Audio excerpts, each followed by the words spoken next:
Karena usaha itu bukan berlomba-lomba untuk semakin bentuknya yang besar, Pak. Cuman jangkauan yang besar. Beda.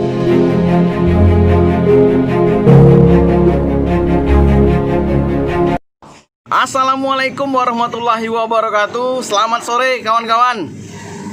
Hari ini saya lagi berada di suatu bangunan. Jadi bangunan ruko ya kawan-kawan. Nah, ini seorang pengusaha konten juga kawan-kawan. Jadi beliau ini seorang lulusan dari universitas terbaik di Indonesia, Saudara Juswita Pradito. Nah, beliau ini sekarang buka usaha konter. Jadi pengusaha konter. Kemarin lulusan dari teknik pertanian. Langsung saja kawan-kawan, saya sekarang lagi bersama beliau, Om Juswita Pradito. Beliau masih muda, umurnya baru masuk 30 tahun tahun ini. Nih kawan-kawan, Om Juswita Pradito. Halo Om. Halo Om. Kawan-kawan Jeffrey Tanjung YouTube. Jeffrey Tanjung. Subscribe ya kawan-kawan ya. Jadi jangan sampai cuma ditonton, tapi di subscribe dan di like juga nih. Di subscribe dan di like, di share. Dan di share juga nih Dan di kawan-kawan share. ya. Mudah-mudahan membawa dampak positif untuk kawan-kawan semua. Siap. Ini ngopi, Om ya, Juswita Pradito, kita sambil ngopi.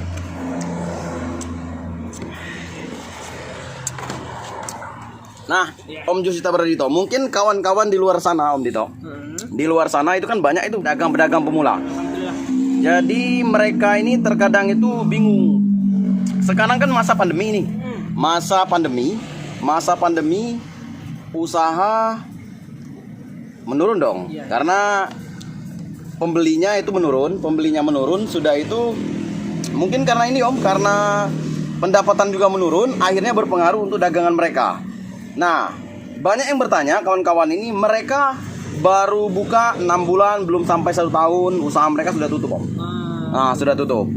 Nah ini Om, saya mau tanyakan ini Om, bagaimana caranya untuk tetap konsisten atau tetap up di saat pandemi seperti sekarang ini. Assalamualaikum warahmatullahi wabarakatuh. Waalaikumsalam warahmatullahi wabarakatuh. Kembali lagi nih, saya memperkenalkan diri dulu kawan-kawan. Nama saya Dito. Panggilan biasa di lapangan itu kadang dipanggil Rehan. Nama aslinya Dito. Nama aslinya konter, Dito. Rehan itu nama konter ya Pak? Kenapa terjadi seperti itu panjang. Panjang. Jadi menjawab pertanyaan dari Om Jeffrey tadi nih, gimana sih caranya kita menyikapi keadaan perekonomian di masa pandemi Om? Gitu. Rizky ini Pak, titipan. Sumbernya tuh dari Allah Subhanahu Wa Taala. Ya. Jadi mau sebanyak apapun promo kita, mau sebanyak apapun perencanaan kita terhadap sebuah bidang usaha, kembali lagi sih Pak, gitu kan, semuanya sudah ditetapkan bahwasanya rezeki itu bisa di-up. Oh, bisa di-up. Rezeki bisa di-up dan tetap ketetapannya dari Allah Subhanahu Wa Taala. Jadi intinya semakin kita banyak memberi Pak, semakin banyak pula kita menerima. Oh, bersedekah, banyak bersedekah. Pak. Oh, banyak bersedekah. Mudah-mudahan dengan bersedekah dan menjalankan wajibnya kita sebagai umat muslim itu tidak menghalangi pendapatan rezeki kita Pak, insya Allah. Jadi selama kawan-kawan di jalurnya mengejar akhirat, duniawinya percaya kawan-kawan pasti diberi juga. Nah ini tipsnya gimana ini Om? Ini kan itu balik lagi. Kita itu mau bertanya, kita mau belajar. Jadi ini kan musim pandemi nih. Sedangkan pendapatan kita menurun nih. Iya. Tapi di saat pendapatan menurun ini, Om Dito kan bisa membangun sebuah ruko. Ini nggak murah ini Om, nggak murah. Ini kan mahal biayanya. Nah itu tipsnya Om yang konkret atau tuh yang mudah kita mengerti itu gimana Om? Selain bersedekah Om? Selain bersedekah, gimana caranya Om? Dari cara dagangnya lah ya. Dari cara dagang, ya gimana Om cara dagangnya Om? Ya. Jadi kita harus mengetahui dulu nih kawan-kawan, kebutuhan untuk kolam kita nih apa. Kalau dicontohkan nih, kalau untuk di bidang konter sebenarnya di lingkungan kita tuh yang lebih efektif jualan apa dulu nih? Iya. Lebih spesifik dulu, banyakin produk yang mayoritas pembelinya lebih banyak. Oh, produk yang dibutuhkan ya Pak ya? Iya. Itu yang pertama. Yang keduanya tetap Pak, bahwasanya promo itu pasti wajib. Promo pasti wajib. Sekelas perusahaan besar, sekelas Indomie, Indofood pun masih Pizza Hut. Pizza Hut. Turun ke jalan Pak ya? Masih turun ke jalan untuk promo, untuk memberikan sebuah layanan lah ibaratnya Pak, keuntungan lebih untuk konsumennya biar tidak bosan. Mungkin secara gamblangnya itu tergantung kenyamanan kawan-kawan, cuman secara spesifik kalimatnya sih kayak gitu Pak. Jadi kita harus tahu kebutuhan konsumennya apa, harus tahu cara promokan produknya seperti apa, baru kita men-setting dan lain-lainnya. Kuncinya satu kawan, percaya. Oh, percaya. Apapun produk yang kita stok itu pasti laku. Nah, kayak gitu. Ini Om Dito kan lulusan dari universitas terbaik. Nah, jurusan teknik pertanian. Ya Pak, teknik pertanian. Kok bisa Pak langsung terjun ke dunia telekomunikasi ini Pak? Nah itu gimana ceritanya Pak? Oke. Jadi kayak gini kawan-kawan. Jadi ceritanya istilah kata itu kawan-kawan, buah tidak jauh jatuh dari pohonnya. Ya. Kebetulan background keluarga itu pertanian Pak. Pertanian. Ya, jadi otomatis orang tua atau ayah kita sendiri yang jadi pedoman hidup untuk kita ke depan. Dulu tuh kayak gitu Pak, karena orang tua kita ibaratnya petani, wah kita ngelihat nih ternyata bertani bisa untuk menunjang hidup Pak, untuk menunjang hidup dan bisa memuliakan anak. Nah kenapa enggak ke pertanian? Ngapa ke pertanian? Kenapa enggak ke pertanian? Kebetulan bisa belajar dari orang tua sedikit banyaknya, ditambah lagi ilmu formal yang kita dapat waktu kuliah. Itu Pak. Ternyata seiring waktu berjalan perkuliahan, ternyata hobi itu berbeda Pak. Hobi. Ini untuk kawan-kawan yang masih menjalankan kuliah atau belum masuk kuliah, cuman udah mulai terjun di dagang. Kuncinya satu kawan-kawan, kenali dulu hobi kita. Baru pilih jurusan Pak. Oh berarti ini salah jurusan Pak? Dibilang salah jurusan itu yakin awalnya Pak. Cuman sayangnya tidak sesuai dengan hobi kedepannya. Ternyata hobi kita kawan-kawan hobi ngobrol. Hobi nongkrong dengan pedagang-pedagang kecil, hobi nongkrong dengan pedagang-pedagang besar, dengar cerita mereka bahwasanya dagang itu unik Pak. Oh unik? Iya Pak, gimana itu? Uniknya gimana? Uniknya dalam arti kata banyak keajaiban rezeki di dalamnya. Contoh nih, ini contoh yang udah kita dapat Pak ya, di lingkungan selama kami dagang sendiri gitu. Contoh, nih tempat nih lagi rame Pak di suatu hari itu. Iya.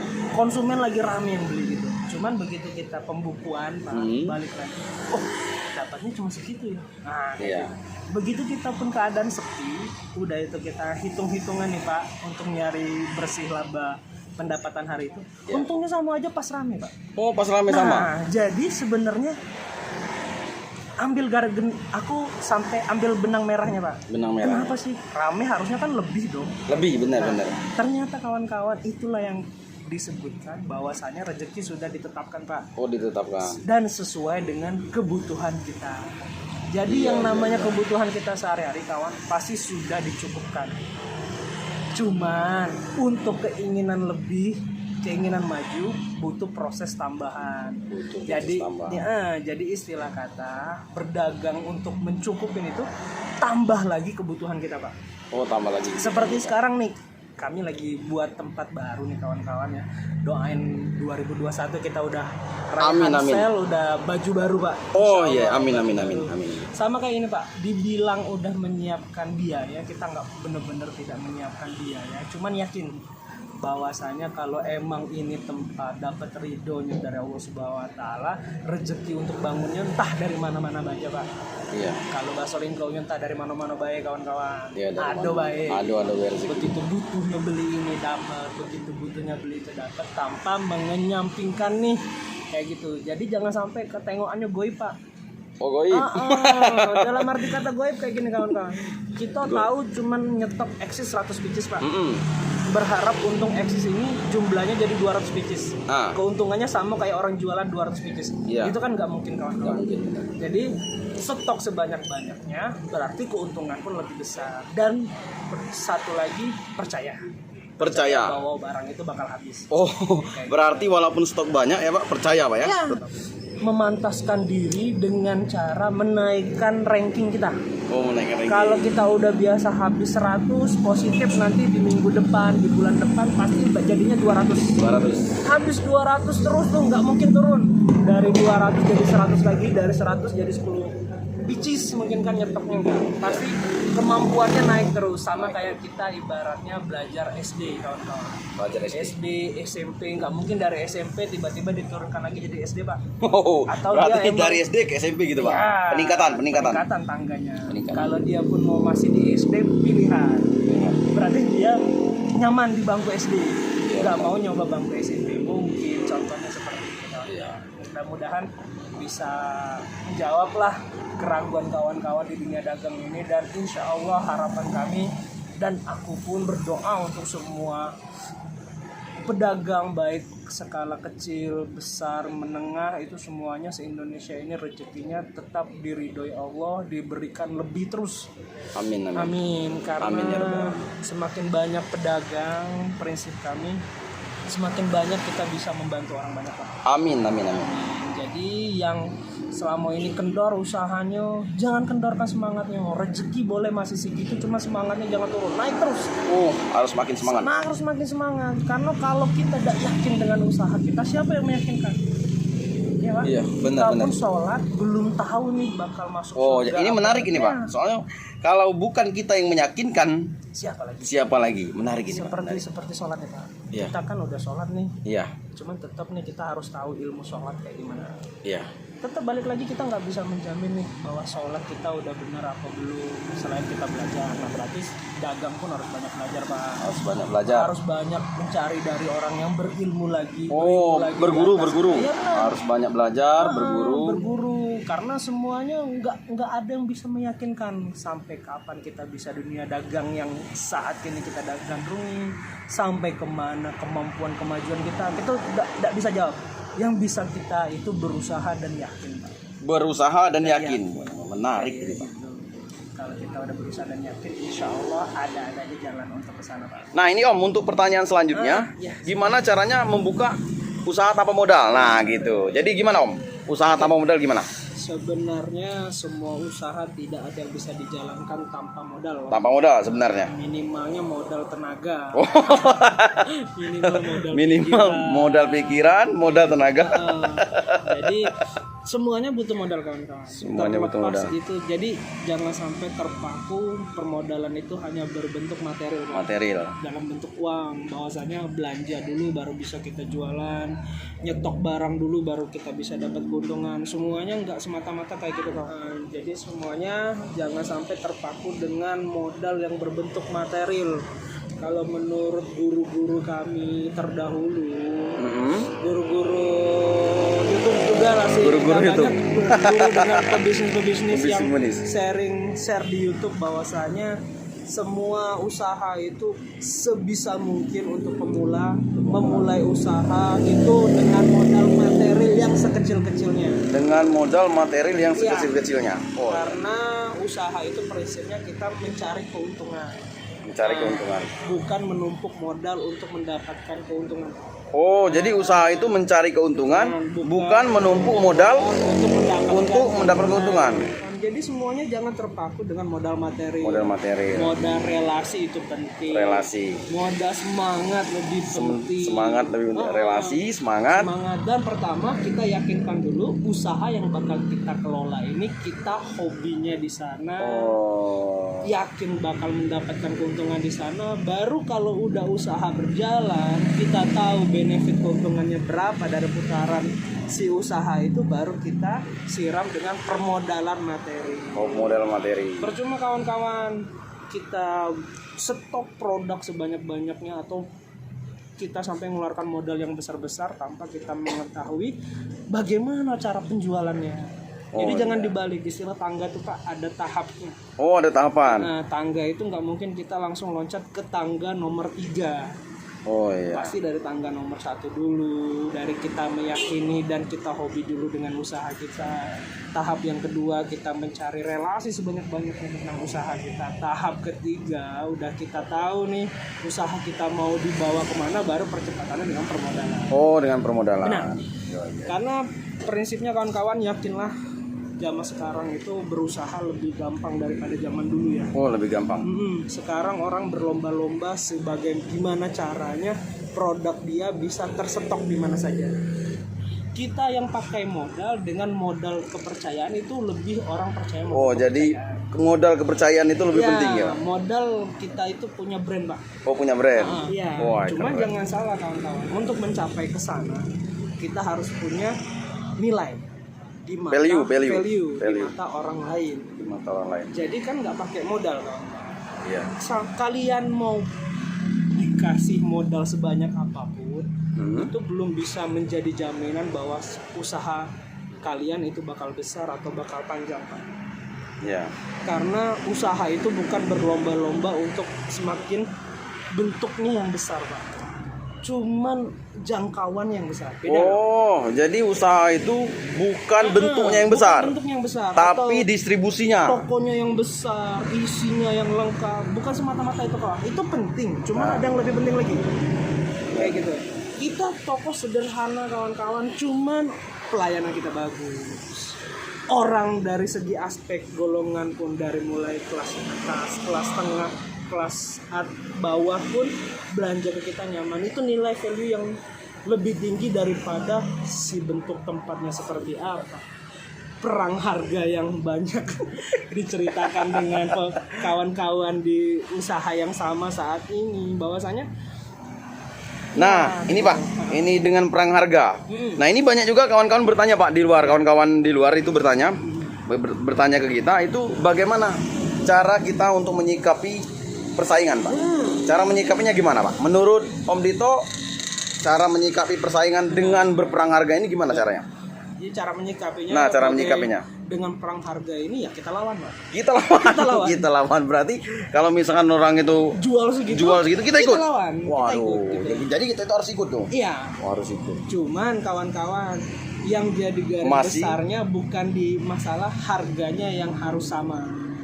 Cuman si produk ini pasti konsumen kita beli. Contoh, kita contohin lagi untuk usaha yang saya gandrung ya, counter. Ya. Orang beli produk Telkomsel, cuman kita outlet atau counter yang tahu gitu bahwasanya produk Telkomsel ini ada berapa macam. Iya.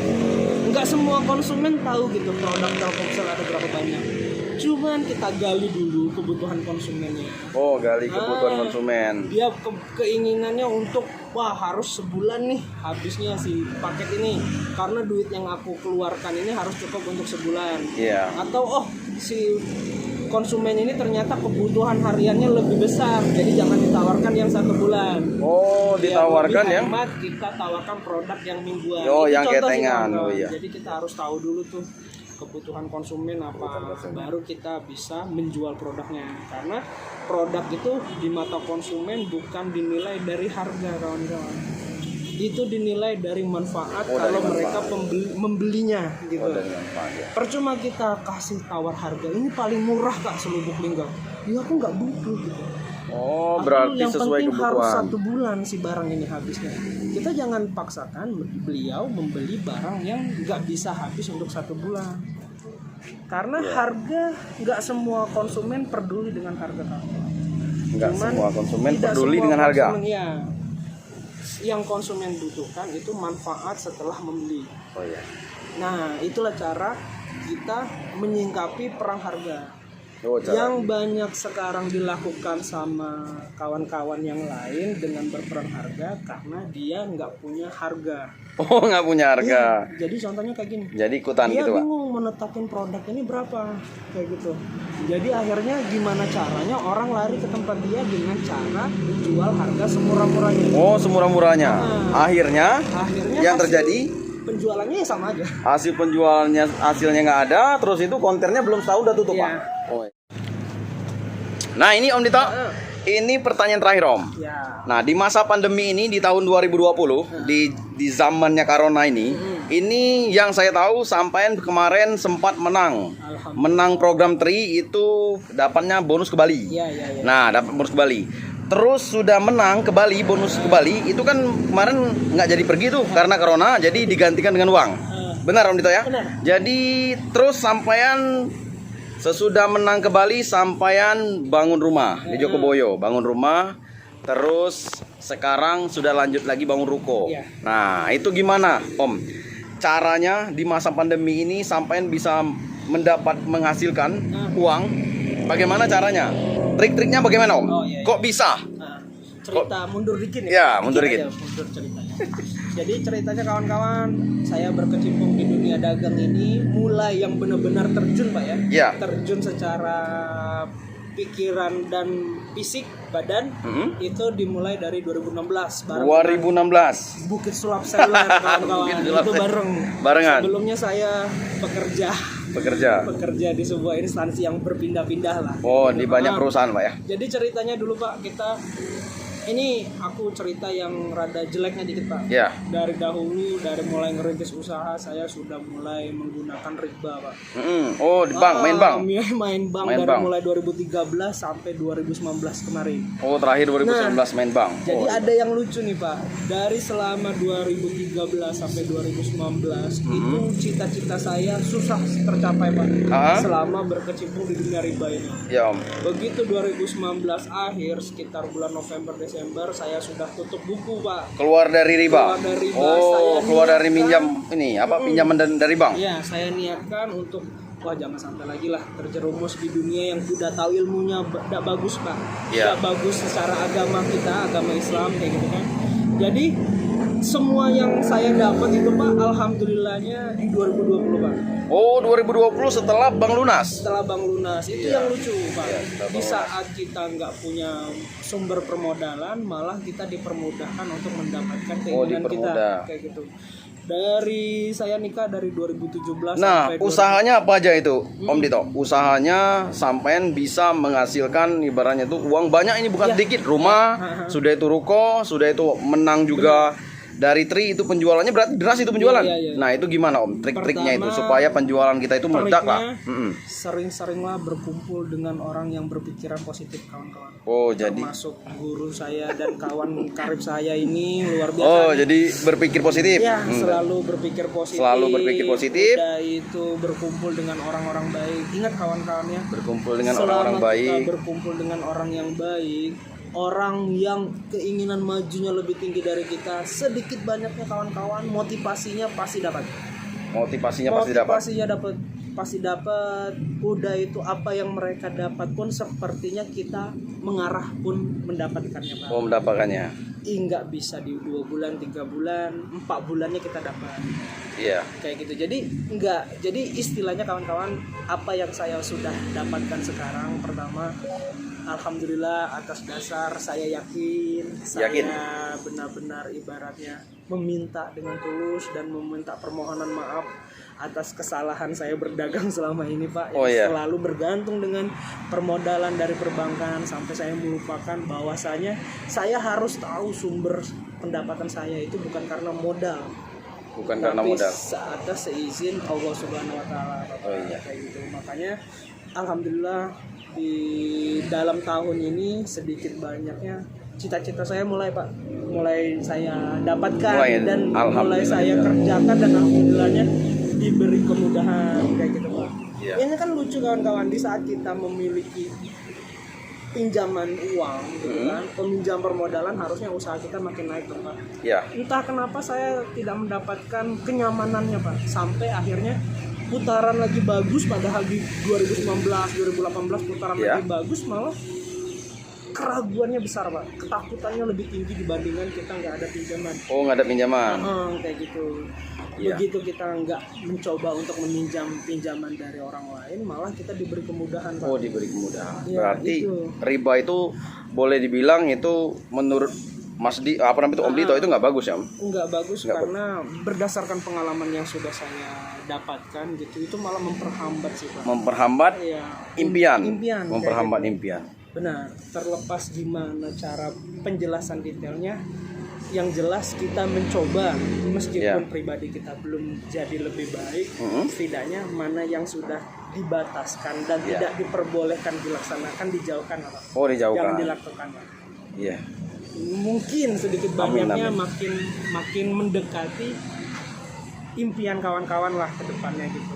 Istilah kata tuh kita udah tahu itu ibaratnya dilarang, kita jalankan. Jangankan kita mau mendapatkan keinginan yang besar Pak, bahwa malah yang kita dapat tuh ibaratnya panas. Oh panas. Aura. Jadi yang dapatnya itu masalah ya Pak ya? Masalah malah jadi. Oh Itu jadi. pengalaman yang kita.